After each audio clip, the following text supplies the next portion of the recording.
So in the molecular genetics chapter, we already completed one part, that is DNA part. Now we are moving to the second part, that is RNA. So in RNA, first we are going to take transcription process. So what is transcription process? Transcription is copying of the genetic information. You know the central dogma of molecular biology. The central dogma of molecular biology is DNA to mRNA. Then mRNA to protein. So DNA to mRNA, that process is known as transcription, and mRNA to protein, that process is known as translation. So first we are going to discuss about transcription process.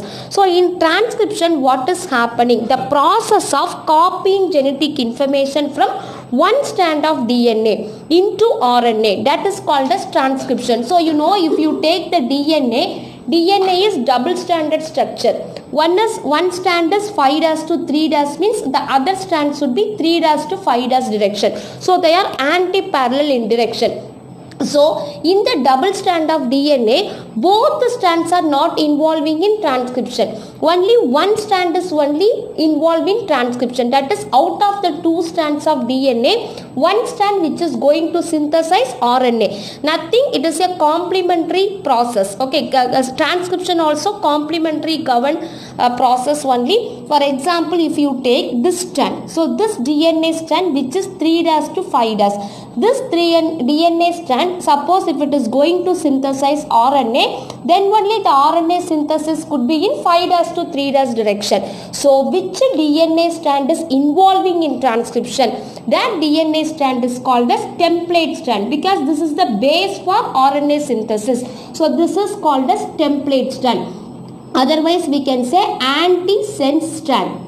The other strand which is not involving in RNA synthesis, that strand which is called as coding strand. This strand is called as coding strand, otherwise we can say sense strand. So out of the two strand of DNA, one strand only going to involve in transcription process. Now we are going to describe this transcription process in detail. Actually first we are going to take what are the three regions in the transcription unit. Then we are going to take the process of transcription, actually initiation, elongation, termination. There are three steps. For example, if you take the double-stranded DNA. So this is double-stranded DNA. If you take this strand is 3' to 5', this strand is 5' to 3'. Okay. So DNA, actually transcription is not involving the complete part of DNA. So it is not like replication. Unlike replication, the transcription only a part of DNA and only one strand of DNA is copied. So where the transcription is starting, this region is called as promoter region, and where the transcription ends, that region is called as terminator region. In between, actually this part is going to synthesize RNA. So this part is called as structural region, that we are going to discuss in detail. First we are going to talk about promoter region. What is promoter region? So if you take, this is the double-stranded DNA. This strand is 3' to 5' direction, and this strand, another strand is 5' to 3' direction.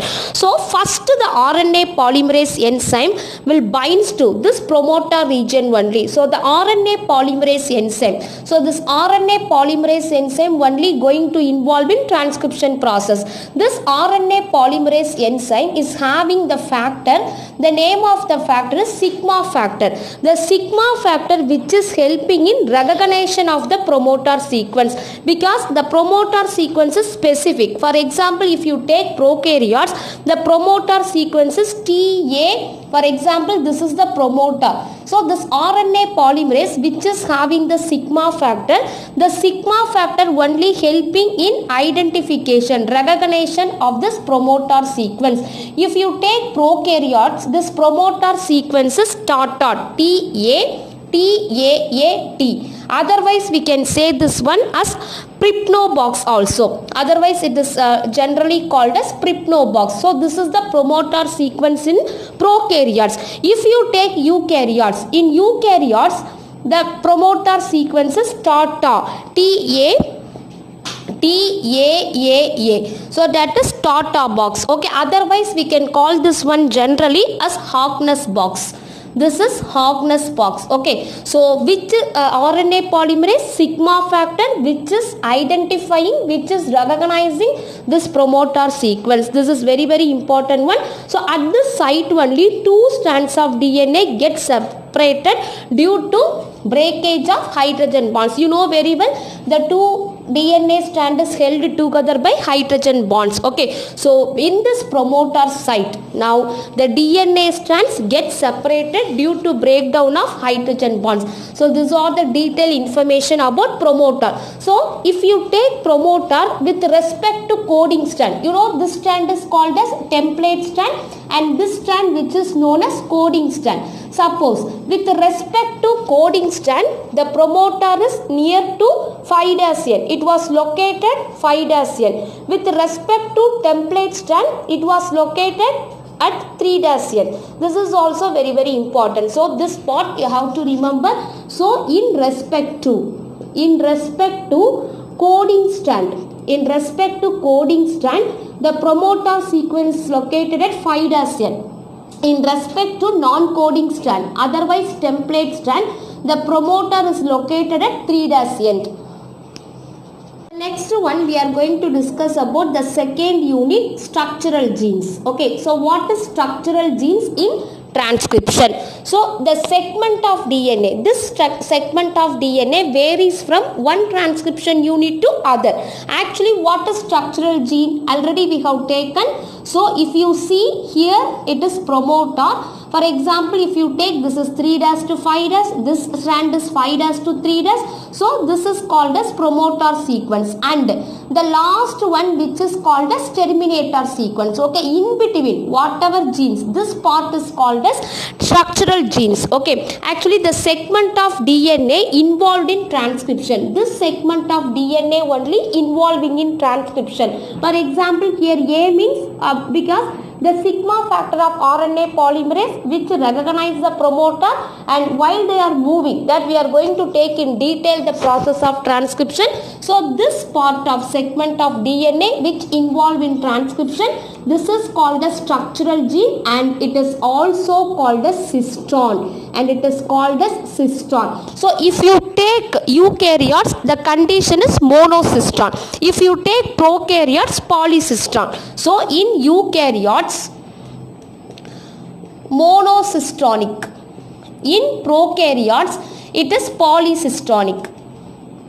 In prokaryotes, it is called as polycystonic. That also we are going to discuss in detail. Now just we are taking what are the 3 units of the transcription. The first unit which is called as promoter, and the end. For example, if you take the terminator, so this is the terminator unit which used to end the process of transcription. Here also if you take, so if you take the terminator in respect to the template strand, in respect to template strand, it is located to the 5'N. So with respect to the coding strand, the terminator which is present located at 3'N. So the terminator is it is actually defined, it only define end of the transcription process. Okay, so these 3 units are very important. So what are the 3 units? Once again we can take quick recap. So when coming to the transcription part, the process of copying genetic information, because all the genetic information present in the DNA, the copying of the genetic information from one strand of DNA into RNA, that is known as transcription. So it is just like a complementary addition of the complementary basis. Okay, but one thing you know the differences also. What is the difference in the nitrogen bases of DNA and RNA? In the DNA, thymine. Instead of thymine, in RNA there is uracil. That is the only thing. And now the transcription unit which is having 3 unit, actually promoter, structural gene, and the end which is called as terminator.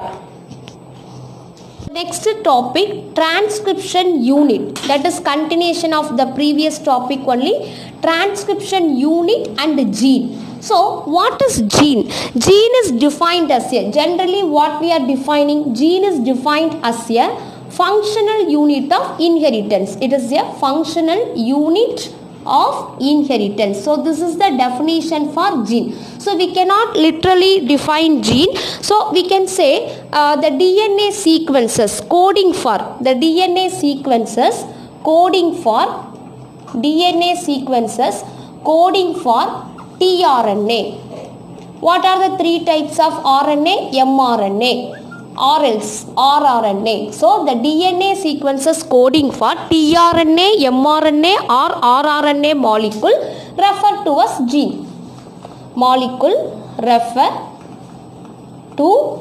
gene. So this also we can define. So now only we have taken a DNA sequence coding for a polypeptide. For example, the DNA sequence coding for a polypeptide protein, that is called a cistone.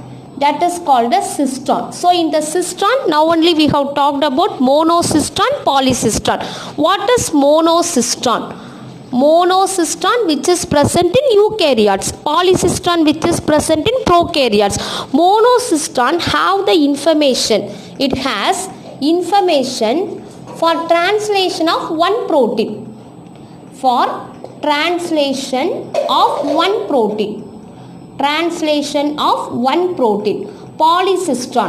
Polycystone has information for translation of many proteins. So that is the difference between monocystone and polycystone. So this is used to translate many type of proteins. So next we are going to take introns, exons term. So we are going to discuss two more terms. Introns, what is exons, what is regulatory genes. So introns are non-coding sequences. They are non-functional genes. Non-coding region, we can say non-coding region. They will not code for any protein. Non-coding region, otherwise we can say non-functional genes.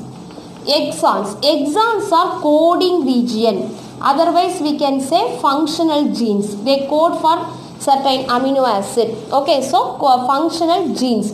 Then what is regulatory gene? Regulatory gene, actually the sequences are regulatory sequences